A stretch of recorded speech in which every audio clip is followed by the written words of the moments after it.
ఇప్పుడు కారం కూడా మగ్గిపోయింది.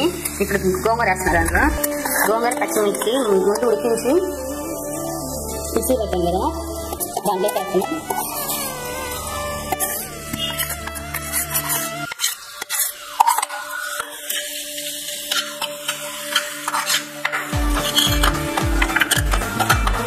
టమాటా అవన్నీ పట్టినాక తిప్పాలి.